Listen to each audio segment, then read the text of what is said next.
కోనసీమ ప్రాంతంలో ఈ తీరాన్ని దాటిద్దని చెప్పేసి ఇప్పుడు వరకు ఉన్న సమాచారం. మరి దీనికి ముఖ్యమంత్రి గారు కూడా ఇప్పటికే సమీక్ష చేశారు, అధికారులతో కూడా సమీక్ష చేశారు.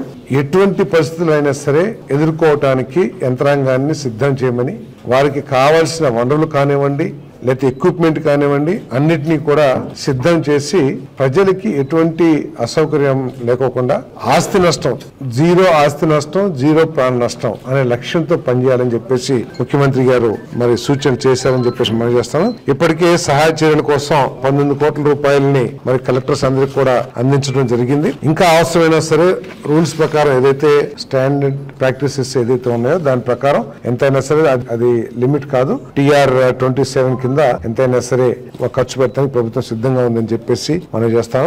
మరి ఇప్పటికే NDRF బృందాలని, క్విక్ రెస్పాన్స్ టీమ్స్ ని వీళ్ళందరినీ కూడా సిద్ధం చేసి ఎక్కడెక్కడైతే సమస్యలు ఉత్పన్నం అవ్వచ్చో ఆ ప్రాంతాల్లో వీళ్ళందరూ కూడా మోహరించడం జరిగిందని చెప్పేసి మనం చేస్తాను. మరి తుఫాన్ షెల్టర్స్, అదేవిధంగా రిలీఫ్ క్యాంప్స్ ను కూడా ఇప్పటికే ప్రభుత్వం సిద్ధం చేసింది. వారికి కావాల్సిన ప్రజలకు కావాల్సిన నిత్యావసర సరుకులు కానివ్వండి, లేదు కూరగాయలు కానివ్వండి, వాటన్నిటినీ కూడా ఆయా గ్రామాల్లో పొజిషనింగ్ చేయాలని చెప్పేసి మరి ఇన్స్ట్రక్షన్స్ ఇవ్వడం జరిగింది. ఇప్పటికే దాదాపు 80 నుంచి 90% విలేజెస్ లో ఇవన్నీ కూడా పొజిషన్ చేయడం జరిగిందని చెప్పేసి కూడా నేను తెలియజేస్తా ఉన్నాను.